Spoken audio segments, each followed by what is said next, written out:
regulations. I'm Sean North, representing the Rocky Hills Lodging Owners Association, and we're here just to inform and to be informed, and to ask some good questions so that we can all work with each other and understand the process of what's happening and what could potentially happen with the land use regulations. So quickly, if you could just remind us all, like, what is that in a nutshell, the overall goal of this land use? Okay.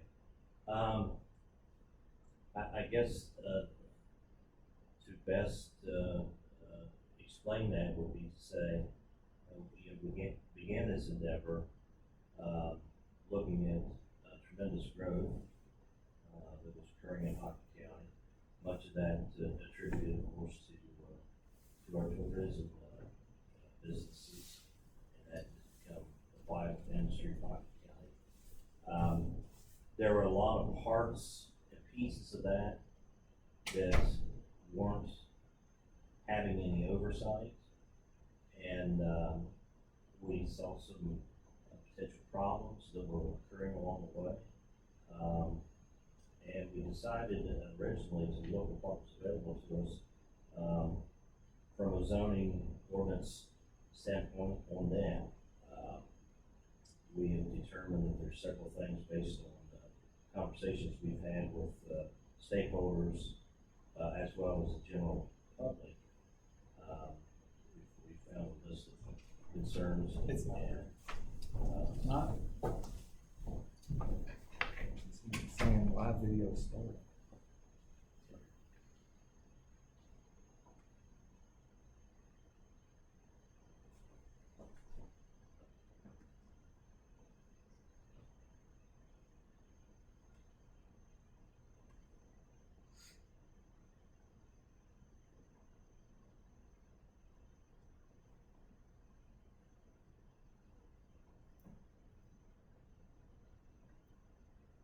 So none of that for nothing.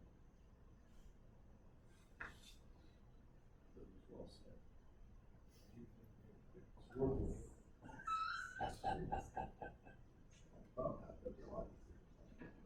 it's headed up to space.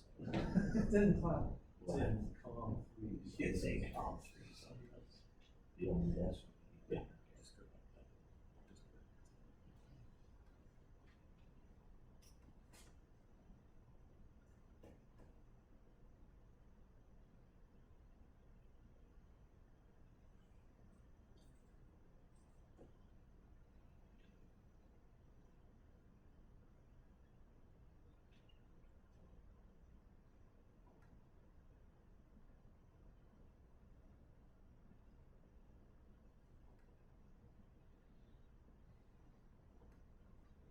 That's what it did last time. I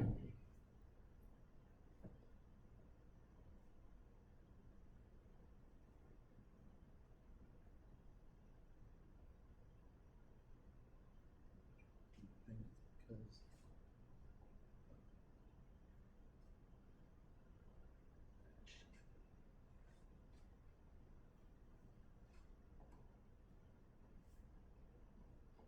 Is there a way just to record it? Yes. it's recording. With that? It is. Should I just do it on my phone? Let you tell. I don't know. Yeah, I don't,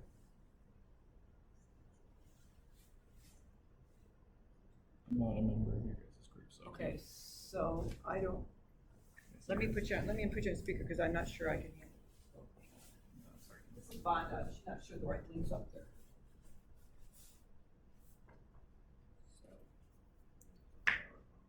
Okay, Vonda, I have you on speakerphone here, so I don't know what,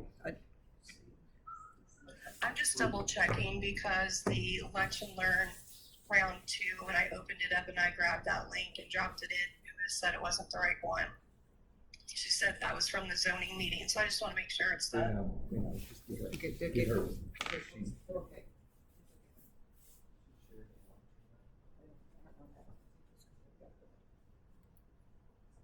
I know. I don't know, they're trying. Is it on how I have a lot more people? Yeah. That's how you get I've them. never done Facebook Live before, so I don't know. It's such live now. So But I don't know. We're gonna try this. I've never had. Alright, go ahead. Go ahead.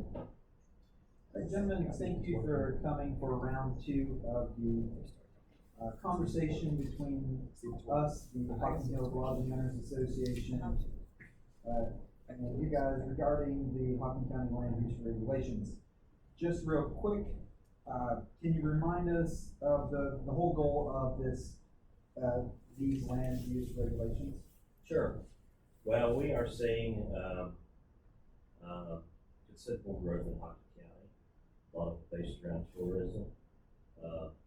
All of those things are good. You know, we've lost a lot of our prior industry being in manufacturing. So these are all good things for us. Back when we had manufacturing, there were protections in place that had to do with how manufacturing occurred. Those things being mainly within the city of Logan, where that was zoning, and that took care of those things. What we're seeing now is tourism, which is covering the county fully.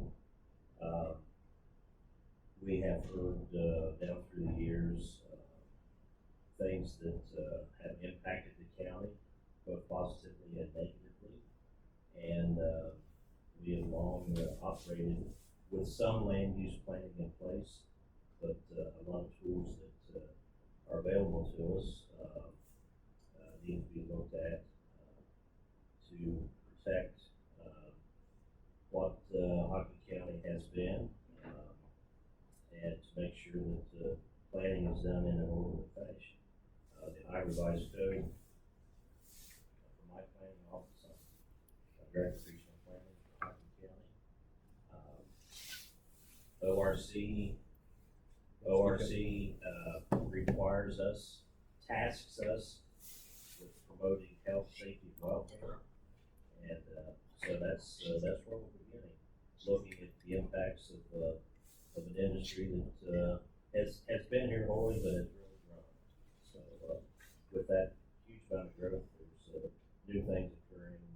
Yeah, so in a nutshell, we've got a lot of growth, we've got a lot going on, and we need to get it in control. A little bit of control of it, to make sure it's regulated and everybody stays safe, and the community stays good, the tourists are good, everybody's good. And Yes. that's the idea. Right now, there's not a whole lot to hold on to, so we can get That's correct. something planned. Got it. Let's dive into some of our basic questions that we have for you. We're gonna focus on the short-term rentals.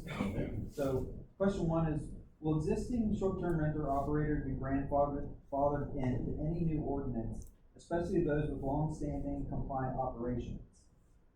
If not, what transition provisions are being considered? Well, it's certainly in the process, and I do want to say that we are in the process today. And when I say we, I'm talking about our consultants with American Structure Point, beginning to write the regulations per se. This is a conversation we've had. There's a couple different schools of thought on what should be grandfathered in, if any. I can say for now that nothing has been written down that I can share with you. That will be forthcoming. But I can't imagine any new regulation that we've ever put in place. I can't imagine that we won't have some form of grandfathering that will allow some transition to occur. It's kind of a broad question, because there's a lot of parts and pieces to. So some yes and some maybe no. Possibly, yes. Just curious, this is not on the list, but how much does it cost to hire an infrastructure fund for this kind of project? And how long will this project go on? Well, American Structure Point came to us. We had a really tight budget. They started with us, I believe, April of 2023. They are committed to stay with us until we're be, at the end of the year. And, the contract amount with American Structure Point, and that's public knowledge. Yeah. Is $50,000 to do the project. They've spent a lot of time, have made a lot of effort. They will be involving, other staff. We've had Borksy help us out.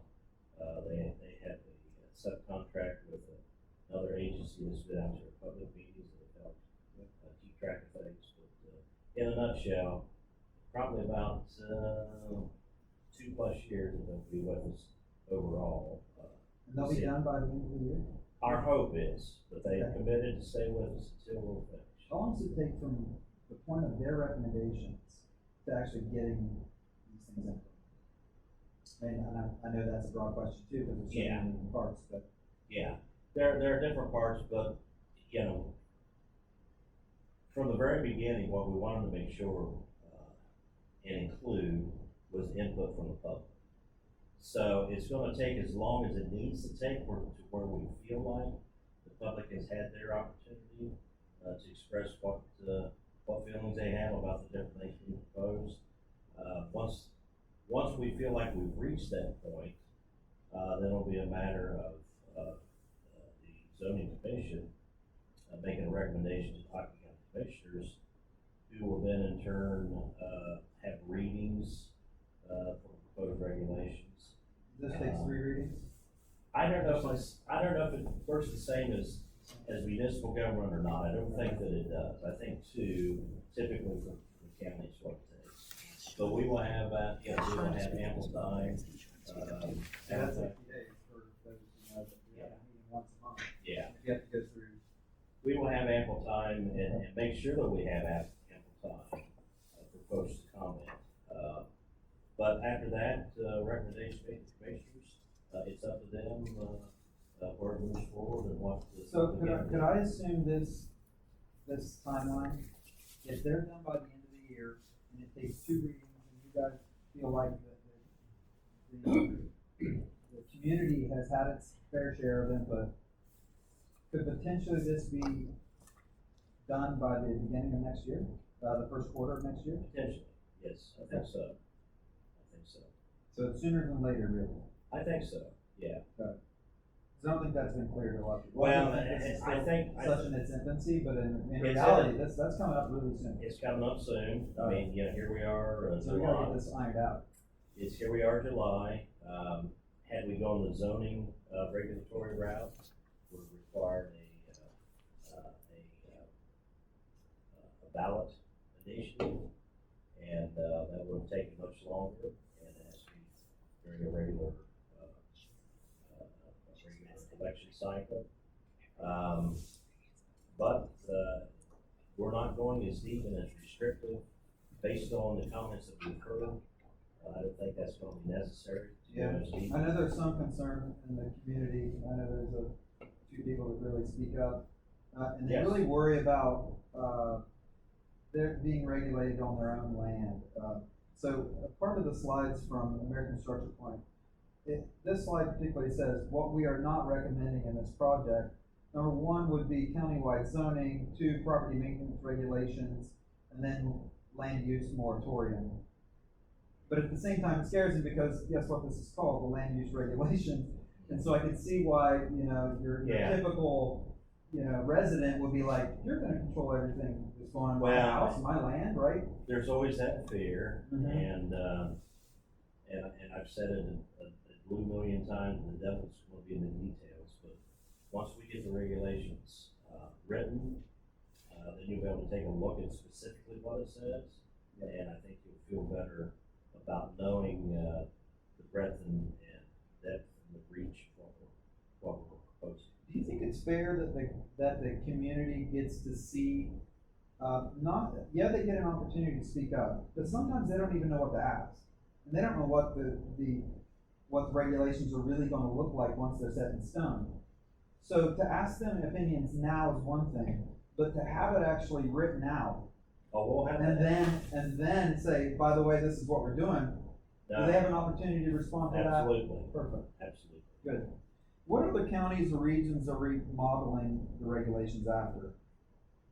Well, we're not, one of the things early on that we, put, a lot of emphasis on in selecting a consultant was someone who had worked in counties, similar to us, in size, somebody who had a large component that involved, public input.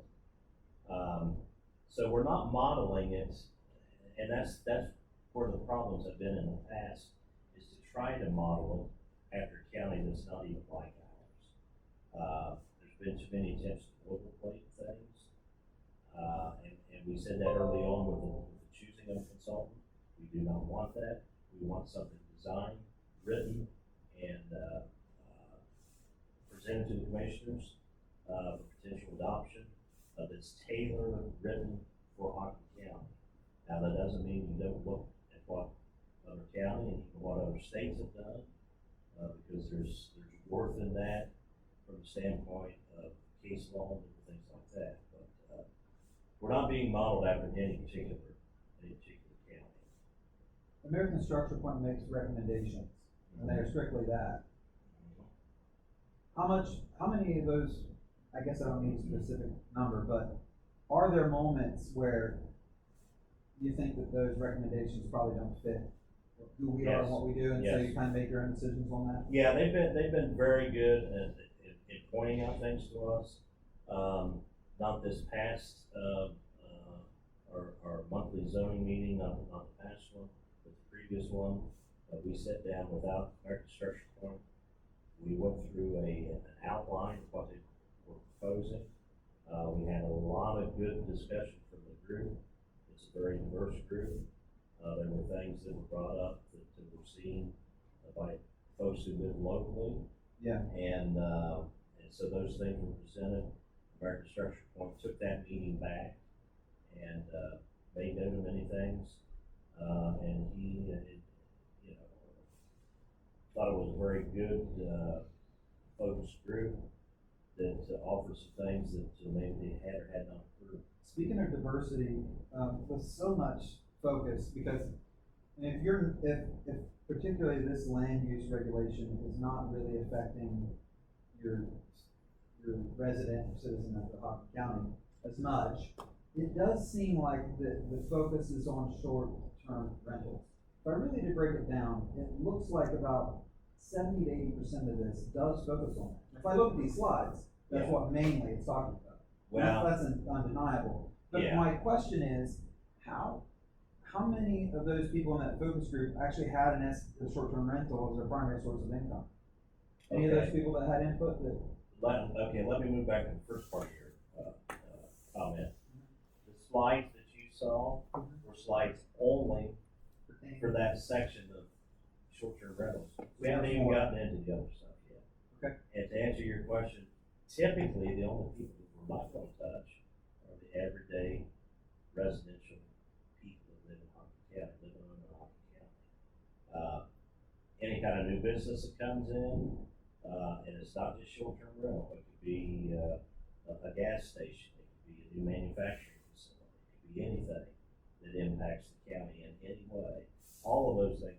So you're just saying this was a chapter in the book? That was just a chapter. There's plenty of other chapters in the book to read. Yeah. Got it. Understood.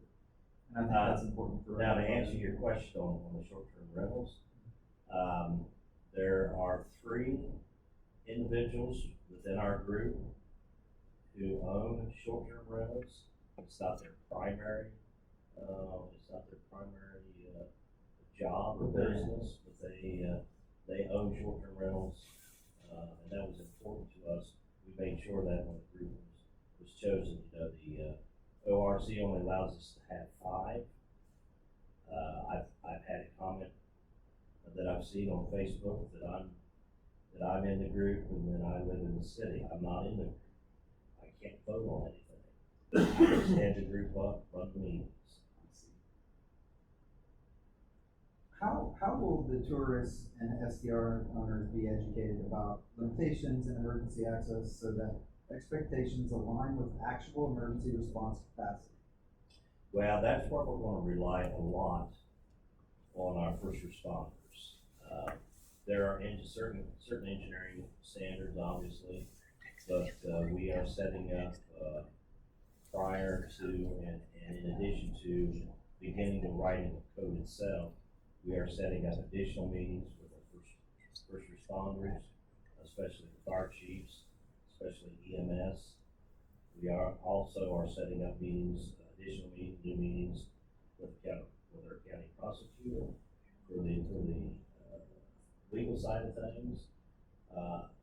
Anyone and everyone, our mapping department, from the standpoint of house numbering, there's several things that we're meeting with these individuals, because we want to all be on the same page, working together, and make sure that we have a consensus as far as what people find out about. Once those regulations are written, they'll have time to look at that. There'll be time to answer questions about why this and not that, perhaps. Would there be a way to send out any, like, odd messages to all short-term rentals somehow?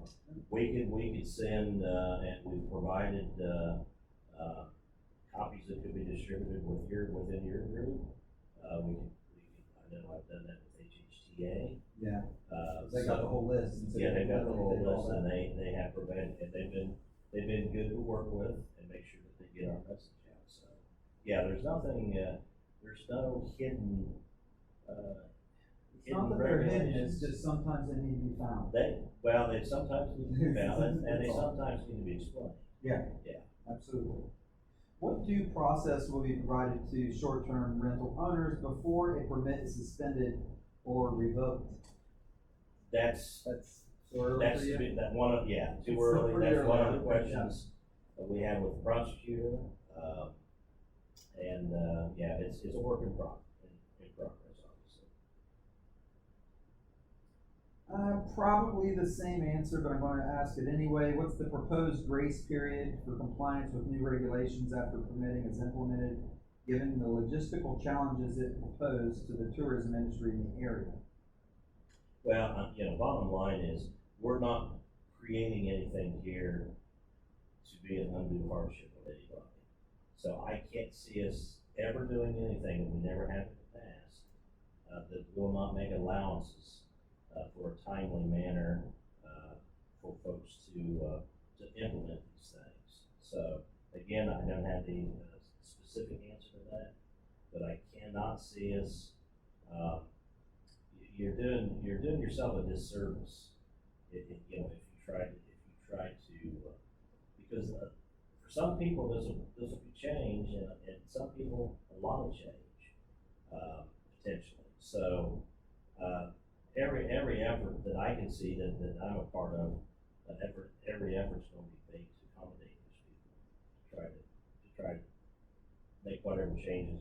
Do you think tourism's like really important for the future prosperity of our town? Absolutely, absolutely. Are you supportive of tourism? Absolutely, could not be more supportive. I think we need other things. I'd like to see us get some other type of industry, some other type of, I'd love to see some high-tech industry, for example. Because you just don't like to see all your eggs in one basket. But however, tourism has saved us in many ways. Yeah. And, it's absolutely important to us. So once we get all this in place, then, and the rules are clear, and because, it's hard to play a game until you understand what the rules of the game are. Absolutely. Then potentially other investors could come into our community and maybe create something that's more in the entertainment.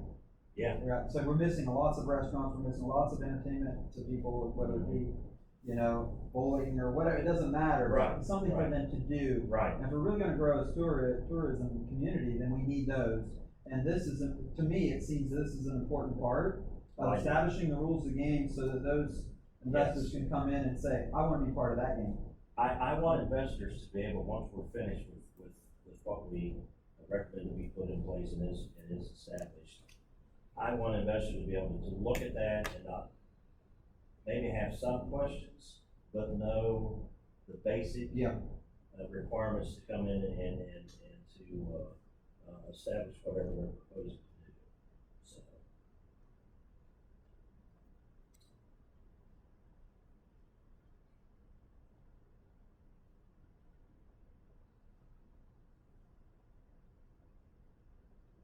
Let's talk about the permit. Do we have any idea what the permit costs are gonna be at the end? Have we had any conversation We about do that? not, we have looked at some other, areas, at some of their permit fees,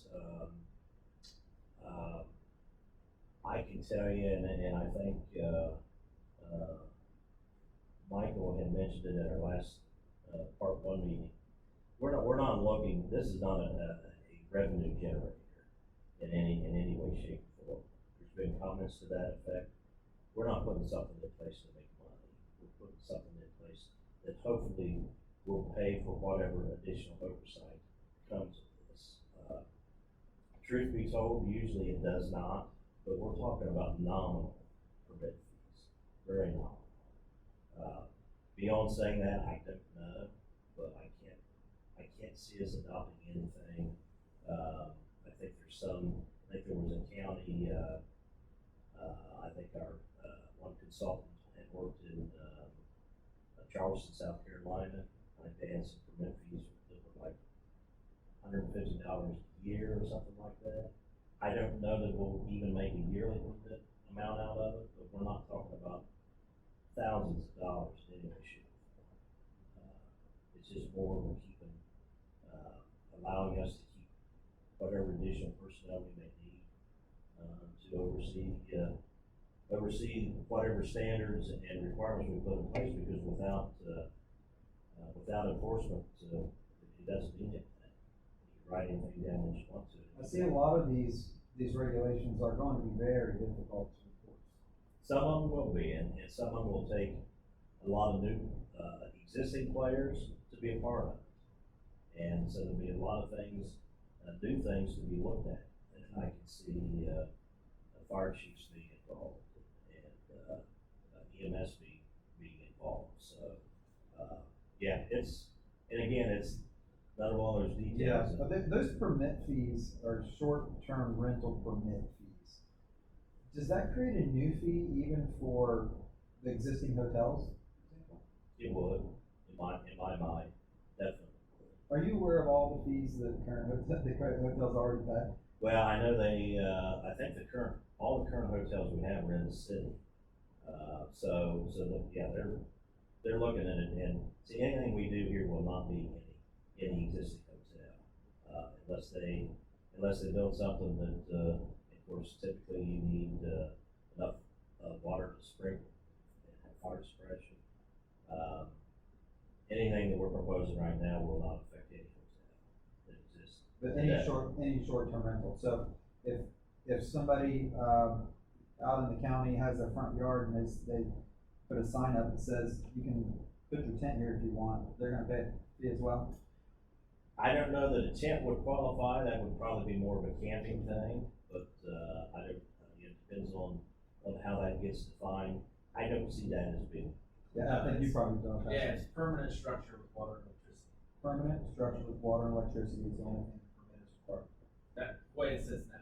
Okay. Because people ask me all the time about moving in and out campers and Yeah. whatnot, so. It used to be a stick-built structure when I first started, and then we have had RVs come in, people put flowers and lattice and things around them and never move. And then the tiny homes that get pulled in and Yeah. so many times as well. Yeah. So. Cause I believe the state regulations show that any short-term rental doesn't have to have that, what you're saying, I believe. That could be, I don't know. Yeah, I'm not sure. I just know ours is. Okay, impact fees, can we talk about that? Well, impact fees, we haven't even begun to talk about yet, And we so won't talk anymore about that. that's on down the road. Special event permit? Special event permit is only to allow, first responders to be aware of what's occurring. Okay, so just notification. Just notification more than anything, yeah. Unfortunately, we had an incident, last year during the summer, and, those things are, brought up to us because they can be problematic. Yeah, I know that Athens probably has dealt with that over the years. Yeah. We understand that they Stuff. do have. Let's move on to some of the permit requirements for short-term rentals.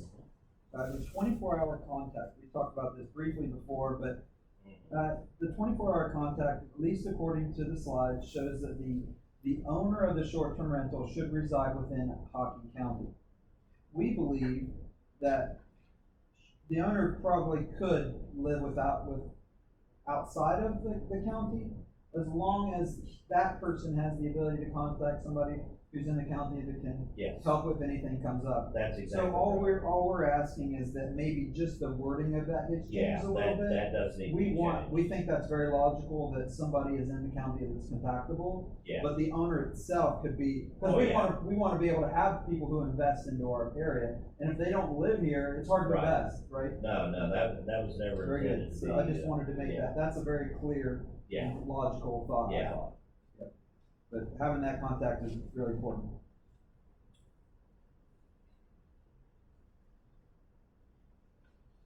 Address numbering requirements. Mhm. This is not my words, but I'm gonna say what that one of our No. members says. No, If the guest can find a location, why can emergency responders not find it? How is it the responsibility of the owner? They have no control of what is driveway versus county road, nor the address assigned to their location. Can I answer this? yeah, I deal with this on a regular basis. I live in the middle of nowhere on the western part of the county. This weekend, I had someone come up a mile and a half onto my property and say, I'm looking for, I said, you're a cabin renter, right? Yes. Well, if I keep going, am I gonna find it? I said, you keep going, you're gonna fall off the face of the earth. So I'd recommend you go back down my driveway and go around. So my response to that question is, renters may be able to find it, but not necessarily in an emergency situation. That's the difference. in my timing opinion. is the difference. So if you got an emergency call, they don't have time to come to my house and say, well, Yeah. I'm looking for this address, can you help me find it? So For me, that's a big how can the short-term rental owner and emergency personnel or departments work together to make that something that's very clear? Because it's not like this person says, I don't determine how my address shows up or not shows up. But that's I not mean, completely true I think though, that on the end of the driveway is one thing, right? because I've had people give me a registration with addresses on it that don't exist in the auditors. So it just happened a week or two ago. I look up 3 or 4 addresses and I don't know if they're going on Google and changing it or, because I know that you can adjust things on Google. So that's not completely true that they don't have control over their own address numbers, because I get them all the time that I don't know where they come from. Yeah, the unfortunate part is, and this is another thing that was pointed out to us by first responders. So this isn't something we sit around and thought up. First responders were saying, we're having problems here, and we go back a private drive, and there's 5, 10, 15 cabins back there. We need to find the one that we need to be at. So what does that process look like? well, How does that get communicated, I guess is the question. well, we will meet, again, I told you we'll be meeting with mapping, we'll be meeting with 911, we'll be meeting with first responders. We will come up with what the standard requirement is, but for them to say that they have no control of what is a driveway, they do have control of what is a driveway. It's their private driveway that provides access to those structures. So they're gonna be required to make that fully clear. What those details amount to, I don't know yet, but, could be a placard when you first pull off the public road that shows a design or a diagram. So we're of the talking layout. about visually Visual. something at the end Yeah. of the, hey, Yeah. here's, the cozy place in the woods, address, there it is, you can Yeah. see it, Yeah. right? Yeah. Not that they're responsible for creating their own address. Oh, no, That's no, not- no. That, I think No. that's kind of what they were. No, it won't I be don't know. that. And the addressing, we just need to get a couple things standardized on that, because it's been kind of back and forth with a couple things, and that's caused confusion as well. But, no, it's a standard thing. You know, early on in the process, the house number system was called the 911 system. Mhm. And that was one of the selling points when the county began that effort in 1976, to have a number specific to a structure that emergency services could find along with. So this would literally come from like tax record address, because tax records sometimes sent to somewhere else, right, at the property? Yeah, I don't know. well, the address, the tax records do have, what they just call their tax filing address, which is where the taxes are set, which could be an escrow account with the lender. But there's a separate house number database that's within the mapping department, and that's where all that will originate from. And there's lots of imperfections in that too. Lots of I've seen- imperfections in that, But- unfortunately. More than As just we dig social in, roads. huh? More than just. Oh, yeah, social all roads. over, yeah. Oh, I've yeah. dealt with my own properties here as Yeah. well. Yeah. Very good. Let's talk about occupancy limits. How can this be fairly determined when some are larger lodges or bedrooms within their cabin? I don't know the answer to that. I don't Okay. know how it's gonna be worked out. That's something that, you typically and this isn't zoning, but typically you have those things in a zoning ordinance that specify an occupancy limit, and it requires then, with that number arrived at, different things. And within that, there's different ways of determining occupancy limits.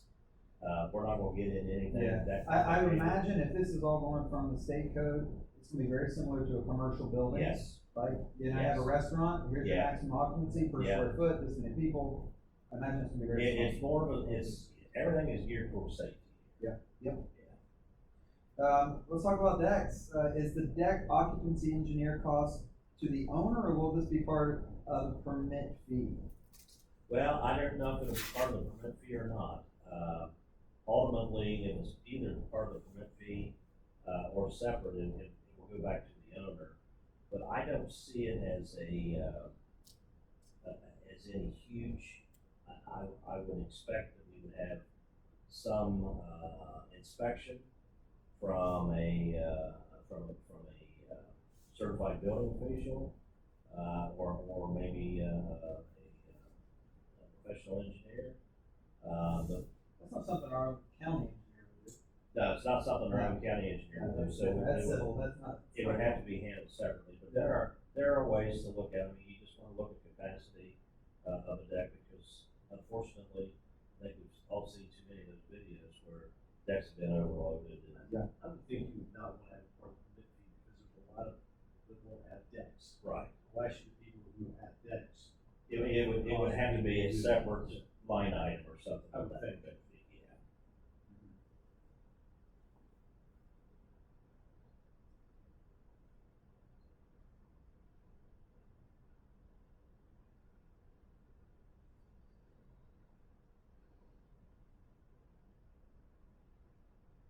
Will the deck inspections be established operator, from established operators be required before the permit is granted?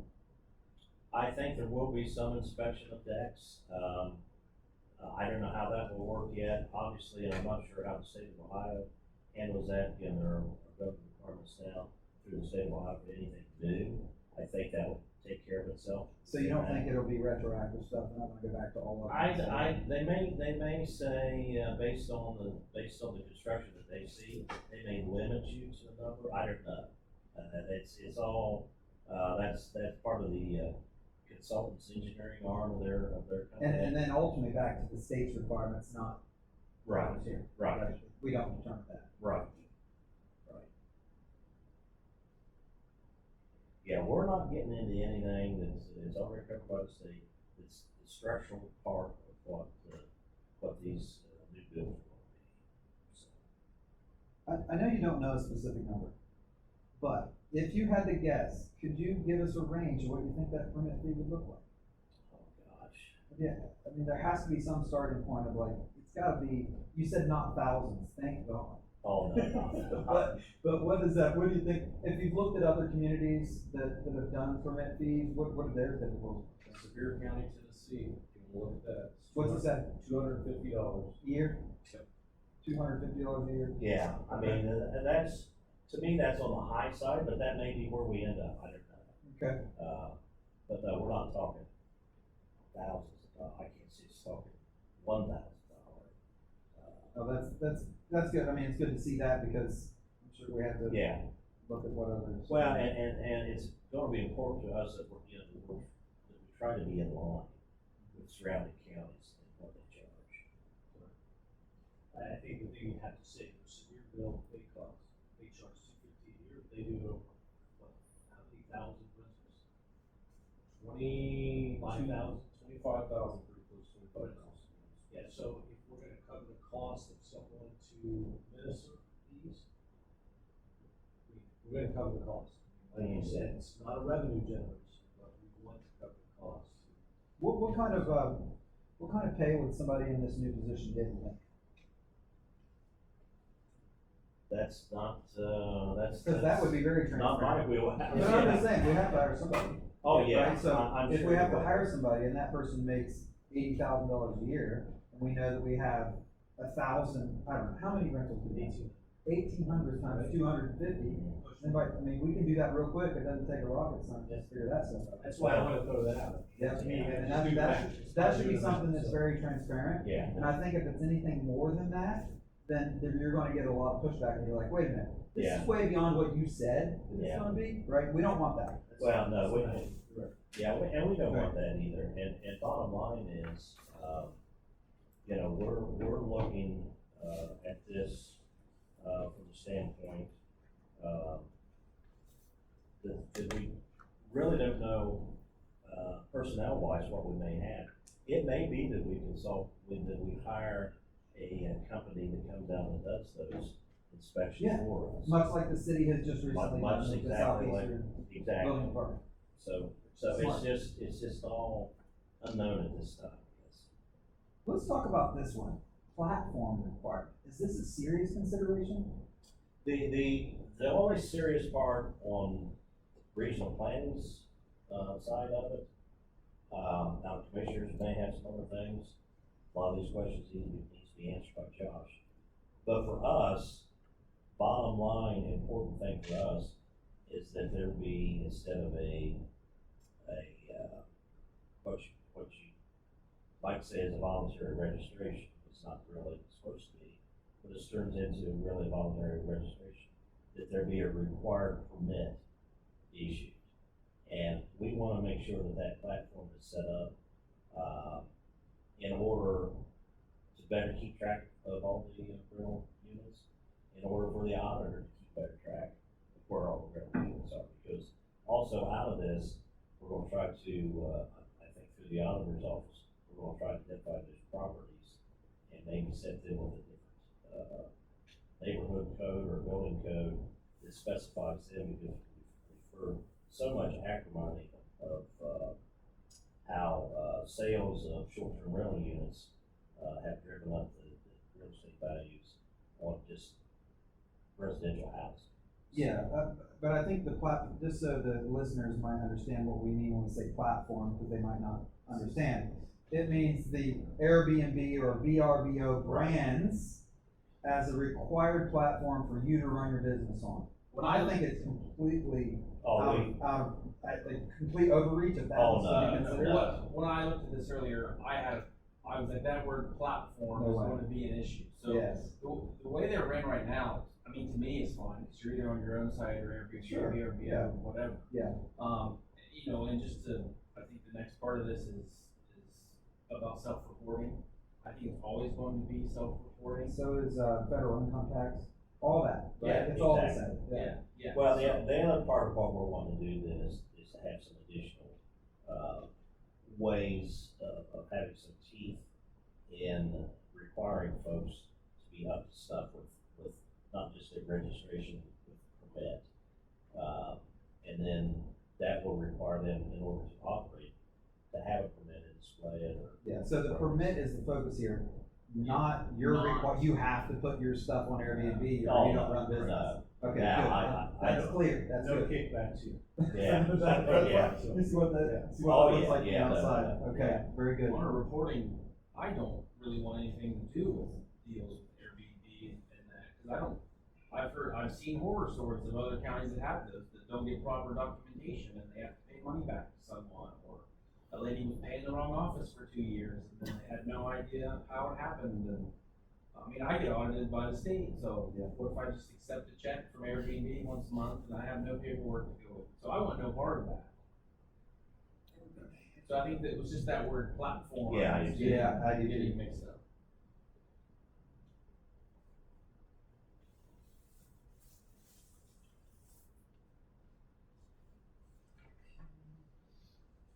noise and nuisance controls.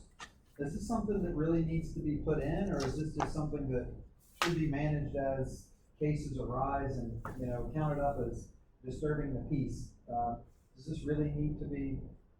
I truly believe it needs to be, because the current law without making, and again, let me make this clear, this noise and nuisance control is not for short-term rentals, it's across the county, for everything. So this is a separate and apart from what the regulations will be for short-term rentals. Do you think it'll keep that train from blowing its horn in the city like it did at 11 o'clock last night? It will not. However, it's in the county. However, we have had complaints, and again, this came from first responders. This came from first responders. That's crazy. I could not believe that that was going off at 11 o'clock last night. I said, that should not be accepted. No. This is where we live. This is where we Especially if you live close to the tracks. No, that way, well, Logan's small. It echoes everywhere. It doesn't It matter where does. you live. We're down in the valley, it carries everywhere. Sorry, I just got personal on that one. But no, you know, what we're looking at, you know, our first responders' ability to have some authority over going out to a neighbor, whether it's a short-term rental, whether it's just a neighbor having a graduation party for their kids or whatever, of limiting, noise and any other kind of nuisance, and we're more focused on the noise end of it, because we've heard that complaint, from many, landowners adjacent to, short-term rentals. But then at the same time, law enforcement has said to us, we can go out and tell them to kind of keep it down, but we really, when it comes to writing any kind of citation, they're very reluctant to do so. Do they have any right to write a citation if there's not a noise and nuisance control? I think it in the depends on it, regulation? I think it depends on who you ask, but I think typically, without what we've heard in the past, and there's case law right here in this county with the racetrack, the North Cross racetrack, and that took a case in common police court to sort all that out. So that could not be stopped by the sheriff's deputies headed out there, it had to be stopped by court. Okay. Let's move on to proof of insurance requirements. Talk to me about that. What does that mean to you? Well, that's something that other jurisdictions have had in place. We feel like there's, obviously with any owner of any business where you're inviting people in whatever manner, you hopefully have that. But I think the important part here is to make sure that folks are covered against their liabilities. The proof of insurance is something that came up from one of our stakeholder meetings, that they thought it was necessary. And it's in other jurisdictions. But are we talking about specific coverages? Like, obviously, if you buy a structure, your insurance guy is gonna make Oh, yeah. recommendations that, hey, if you want your structure covered in case of fire, here it is. If you have an accident, here's your coverage. Yeah. Should anybody outside of yourself and your bank and your insurance guy determine what those numbers should be? I don't know that we are the ones to determine the numbers, but I think we are the ones to ensure that they have liability. So would you chalk it up as the equivalent of being pulled over and the police officer asking for your insurance? Well, maybe. Hopefully it's better that way, because being Yeah. specific about, no, you should have Now, this many million instead. I will say, I don't think that should be. I will controlled, say that there's personally. jurisdictions that do require an X number amount, and I think that's in excess, that's just my personal opinion. But I think Superior County has, what, $500,000 for Some- water? and- $500,000 outside the city of Gatlinburg and $1 million inside the city. Which is that unreasonable? Not to me. Yeah, I mean, I'm just saying, No. in the insurance world, that's not unreasonable, that sounds like one of the lower ends. I think probably more of what you're gonna get into is personal versus commercial, because some companies offer personal and some offer commercial. And with the whole change of things, you're gonna have a lot of people upset from that. So some cabin owners. Some have companies, personal lines? some companies provide personal short-term rental on a personal policy. So, And that would cover liability from an invitee. There's so many Yes. variables, but Yeah, yeah, see taking that, it. yeah. I think bottom line, we just like to, see some proof of coverage. I mean, again, that's me. Cause our goal is not to put more and more Oh, no. on an owner and say, No. hey, now your coverage has to go up, sorry, you lost money No, on that one. no. That's not the Oh, goal. no, not at all. And I think those are important things to Oh, say out loud, and so I that people absolutely- don't assume it. Absolutely You know what I agree. mean? That's why I like to bring it up. Absolutely agree. Yeah, we're not, this is no money grab of any kind. Notice of STR rules requirements. How do we need to provide this to the guests? Digitally, physically, what rules are required? How is compliance going to be enforced? Well, I think the inspections, we're talking about, some amount of inspection either yearly or in some other way. But I think some, recitation of anything that needs to go to the guest will be prominently, shown in a rental unit. And then in the inspection, there would be, that'd be one of the things that they look at, to see if that's posted. And who's gonna be coming up with these rules requirements? So that's our consultant. The consultant will come up with rules, and Yeah. we're not aware of those rules. That's correct. Okay. Is that just kinda like a house manual almost for us, the equivalent to? I would say. Yeah. It's my guess. All right. But I don't know. Alright, I we'll would move say on, so. we'll move on from that one, cause that's not developed yet. Yeah, The 3-call rule, I think this was an interesting too. yeah, I think this is very interesting and seems to be very sensitive. 3 calls, what we're saying, what we're understanding is, if there were to be 3 emergency services calls, am I correct? To one property within 12 months or a year, is that what it is? I think that's what. So the conversation was, if there are 3 calls for emergency services over a year's period, that potentially that owner's license could be suspended. Is that right? Well, it's not 3 calls per se, it's 3 frivolous calls. I believe. Frivolous. That was my take of what we were talking about. Okay. Things that, so if you had a neighbor calling, and it wasn't needed, That was something that our consultant pulled from the city of Columbus. Okay. As an example. Yeah. It wasn't something that we really. Yeah. Well, yeah. And these are these things that we need to take our own brains and go, you know Exactly. what? That might have worked for them, but we're not interested in that Right. here. And we Because let's get real. I think There's you not, said that does not include EMS. If Right. there's a need for emergency services, there may be that. yeah, That's exactly. separate. We're Oh, talking yeah. about disturbances, that's really the focus. So we I can't think control some it, of yes, these things that's are- one thing, right? I think some of these things are gonna require some modifications. Oh, definitely. With the Yes. contracts between the owners and the vendors. Yeah. Because, again, it has to be, as I pointed out in the meeting last week, if you've got stupid renters that are doing dumb stuff, there's gotta be, you can't necessarily come back to the owner, but the owner has to have some ability. to be Sure, I mean, you have a variety of guests. A kid could fall and break his arm. Grandpa could have a heart attack. Those are There, not included in that 3 this is not Not part of that, so that EMS is call. not included. Okay. The EMS is not included in the 3-call rule. That's good. Yeah.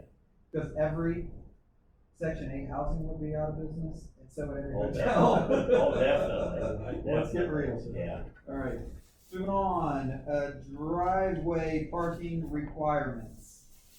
What is the rationale for stricter requirements around things like driveways for emergency vehicles, for short-term rentals versus residential homes, or even long-term rentals?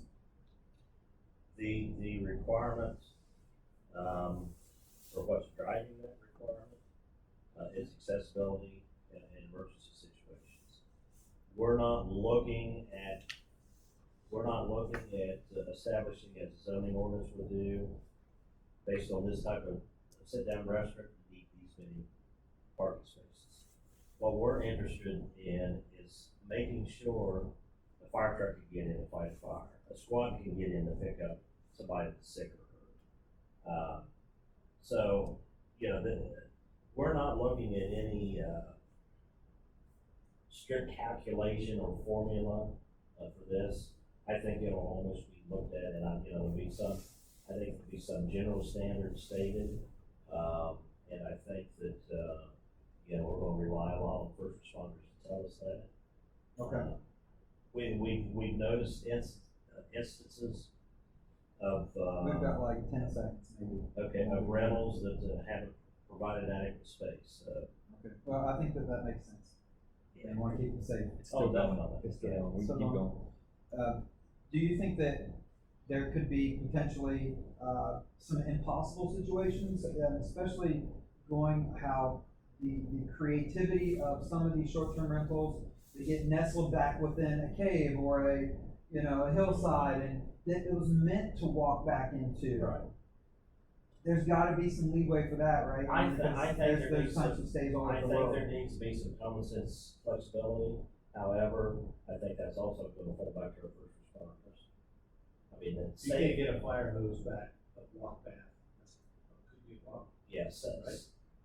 safety is utmost importance. I mean, that's what the first responders posted to us, and, you know, that's part of the plan. In my opinion, if a human life is important, a human life is important, and if those regulations are put on short-term rental owners, then the same thing should be to anybody who lives in these hills as well, because their life is just important. They have made a choice to build the house and say where, how they want it, and live in it. The renter may not know that when they sign up for a certain time. That would be my distinction. That's the problem, is because we've heard this time and time again, people come in and they're invited in, and so have already made the assumption that all these things and protections are in place. And so that's the difference there. Yeah, we had somebody say, well, what if I build a cabin and I've got to walk, a half mile to get back from the end of my driveway? That's up to you. That you have chosen. And it's quite obvious that there's no one-size-fits-all in this. Oh, because yeah. There's so many creative ways to create a short-term rental. Yeah, And hopefully we deal with those on a case-by-case basis and not put a blanket thing. It's like, if your driveway is not 20 feet wide, then Oh, no. your TP that was meant to be hiked back to can no longer function. You know, like, Yeah. there's gotta be some understanding of, you know, unique situations. yeah. And maybe that is simply a form of notification via contract. Yeah, that could very well be too. To Very understand clear from a safety understanding. Yeah. perspective. Yes. Yeah, Waivers. yeah, waivers. Waivers. Yeah. Potentially. The insurance guy over there. Waivers, so, was that, you wanna ask that question? No, I just. They can't hear you guys. Um, They can't hear you. Yeah, well, that's a good time, because it seems like we're almost done, Alright. so if they can't hear us, they didn't hear us the whole time, because I felt like I was trying to speak really, really loud. Anything else, any questions for us? I know it always just goes one way, but. I don't think so. I mean, the only statement I wanna make is that we are very fully accessible. We are very fully available. We have an open door policy, always have at Yeah. the planning office. You know that as well. All you gotta do is stop in. The only time you might not find us there is if we're Have lunch. a place like here, or maybe out to lunch, but, please, if you have any question, any concern, call us, email us, stop in the office, better yet, we'll talk one-on-one. Do not hesitate in any of that, because there's no question too small, there's no such thing as a dumb question. Everyone has concerns, everyone has, some things and ideas and concepts that maybe none of us have even thought of, so please. We appreciate that. I would make Being one quick available. comment, Yeah. the earlier people, if they have questions, the earlier Yes. they ask the questions, the better. Oh, We yes. don't wanna get to the point Well, where yeah. we're in public and we're drafting, and we could have thought of that before, so. That's very true. Which was We're the engaged, last so- question, which we kind of covered it, but the last question to one of the members is, what is the anticipated timeline moving forward? Well, obviously, we're moving forward right now, but potentially, this could be at the first of the year, It could be, but, first you quarter know, of the year maybe. but bottom line is, we're gonna feel good about having the opportunity to show everyone what being proposed prior to. So specifically for short-term rental owners, how will they get notified you know, that last, let's say that draft and it needs to be reviewed. That's a question I was gonna ask, Josh, you get with Mark or Wes, let's figure out a form where we can just post stuff as it is updated. So there's a place where you can go and look anytime. Here's the update. Yeah, I mean, I have a mass email list as well.